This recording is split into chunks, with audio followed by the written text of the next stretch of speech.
students যদি আমি HS first ইয়াৰৰ কথা কওঁ তো কিছুমান এক্সাম আমাৰ হৈ গ'ল আৰু কিছুমান এক্সাম আছে আৰু সেইখিনি কেতিয়া হয় কোনো ধৰণৰ মানে ঠিক নাই কেতিয়া হ'ব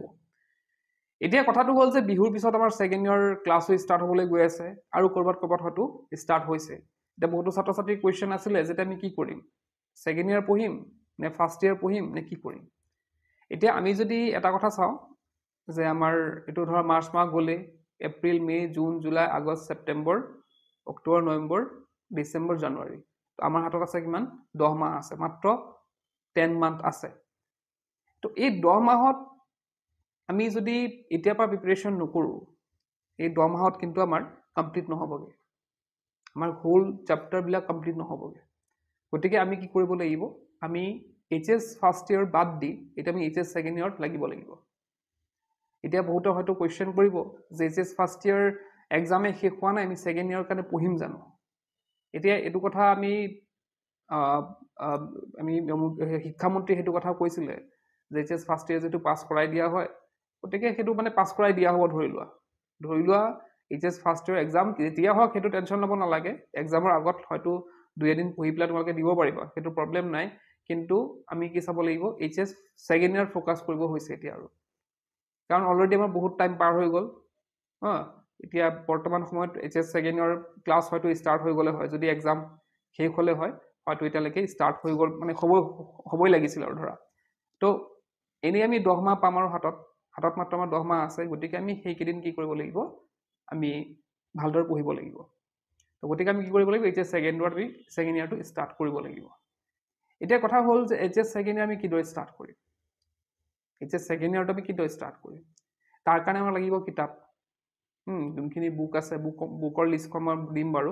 তোমালোকে হয়তো বহুতে কিনি চাই আৰু তোমালোকৰ টিচাৰসকলেও তোমালোকক হয়তো সেইখন লিষ্ট দিছে যে কি কিতাপ কিনিব লাগিব তো সেইমতে তোমালোকে কিতাপখিনি পঢ়িব লাগিব আৰু যিহেতু পেটাৰ্ণ অলপ চেঞ্জ হৈছে আমি এইবাৰ যি এইচএছ ছেকেণ্ড ইয়াৰ এক্সাম হৈ গ'ল তাত আমি দেখিলোঁ যে বহুতো ইনচাইড কুৱেশ্যন আহিছে গতিকে সেইমতে আমি প্ৰিপাৰেশ্যন কৰিব লাগিব তো ইনচাইড কুৱেশ্যন যদি আহে আমি সেইখিনি যদি মানে গোটেইখিনি কুৱেশ্যন এটেম্প কৰিবলগীয়া আছে তেতিয়া আমি কি কৰিব লাগিব আমি গোটেই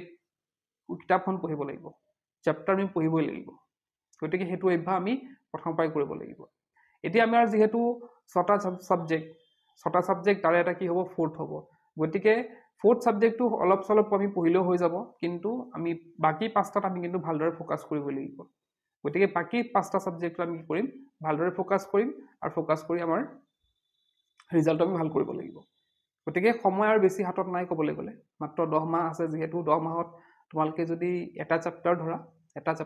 মানে 5টা যদি ছাবজেক্ট ধৰা এটা ছাবজেক্টত আমি কিমান পাই আছোঁ 2 মাহকে পাই আছোঁ এটা ছাবজেক্টত 2 মাহত যদি আমি ভালদৰে পঢ়িবলৈ যাওঁ 2 মাহ কিন্তু আমাৰ মানে এতিয়া যথেষ্ট সময় আছে ধৰি লোৱা এতিয়া সময় আছে কিন্তু পিছলৈ কিন্তু তোমালোকে যদি লেট কৰিলে কিন্তু সময় নাই আৰু সদায় যিসকল ছাত্ৰ ছাত্ৰী চিৰিয়াছ তেওঁলোকে আগৰ পৰাই ষ্টাৰ্ট কৰে বহুততো এইচএছ ফাৰ্ষ্ট ইয়াৰতে ছেকেণ্ড ইয়াৰ